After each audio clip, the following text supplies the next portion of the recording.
안녕하십니까. 글로벌 픽10입니다. 지난주에 세계 정치, 경제, 기술, 사회 분야에서 특히 눈에 띄었던 10개의 국제 이슈를 정리해 전해드리겠습니다. 이번 주 세계 정치의 중심은 단연 미국의 대이란 군사 압박이었습니다.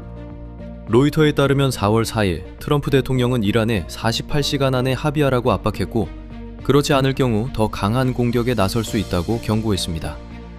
그에 앞서 4월 3일에는 이란의 교량과 전력시설까지 타격할 수 있다고 위협했습니다. 로이터는 이 전쟁이 이미 6주째에 접어들었고, 세계 원유 공급의 핵심 통로인 호르무즈 해협 차질로 글로벌 충격이 이어지고 있다고 전했습니다. 정치 분야 두 번째 이슈는 에마뉴엘 마크롱 프랑스 대통령의 대미 견제였습니다. 4월 2일 마크롱은 호르무즈 해협을 군사력으로 열겠다는 발상에 대해 비현실적이라고 말했고, 미국이 요구하는 방식대로 유럽이 움직이지는 않을 것이라는 점을 분명히 했습니다.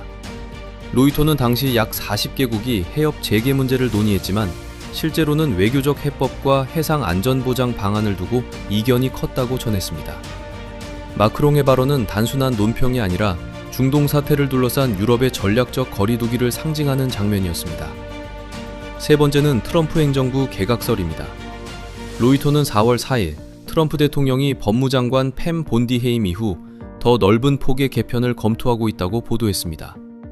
실제로 본디 해임은 4월 2일 이루어졌고, 이후 정부 상무 라인까지 교체 가능성이 거론됐습니다. 특히 로이터 보도에 따르면 트럼프의 전쟁 지지율 하락과 맞물려 전체 국정 지지율은 36%, 전쟁 반대는 60% 수준까지 악화했습니다.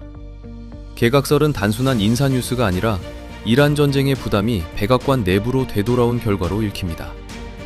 경제 분야 첫 번째는 국제 유가 급등입니다.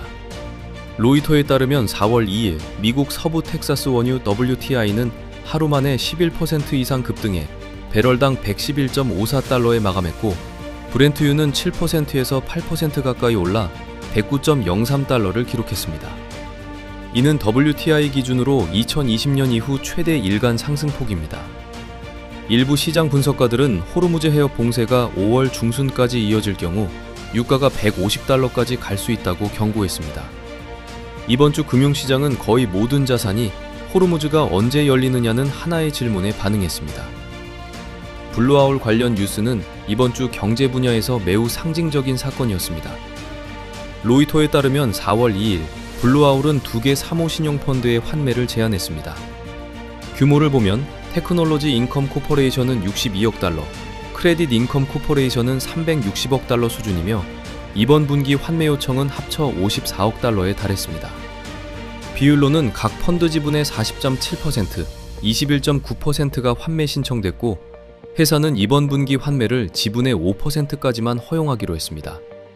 로이터는 이 사건이 미국 2조 달러 규모 사모신용시장의 유동성 불안을 자극했다고 평가했습니다.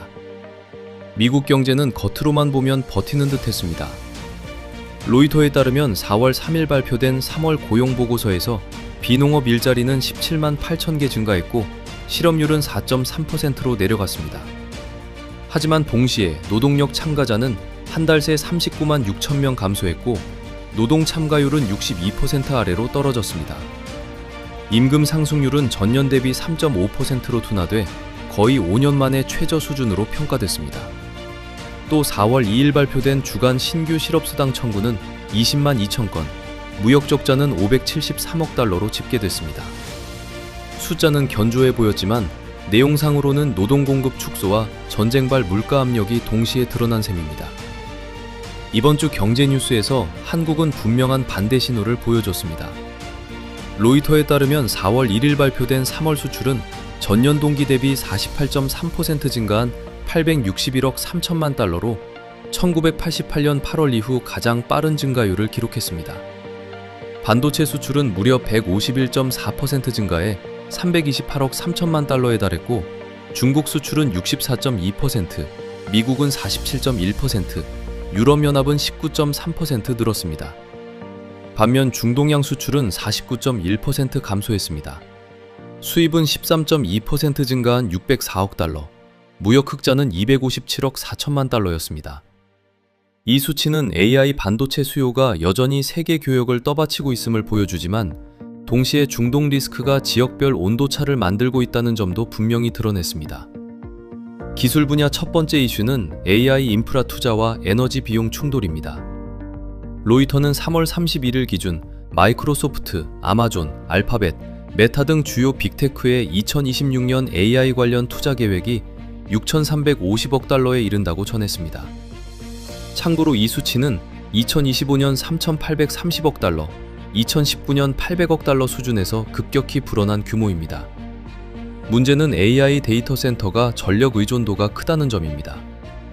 로이터는 S&P 글로벌 분석을 인용해 고유가와 전력비 상승이 길어지면 AI 설비 투자와 글로벌 증시 모두 조정 압력을 받을 수 있다고 전했습니다.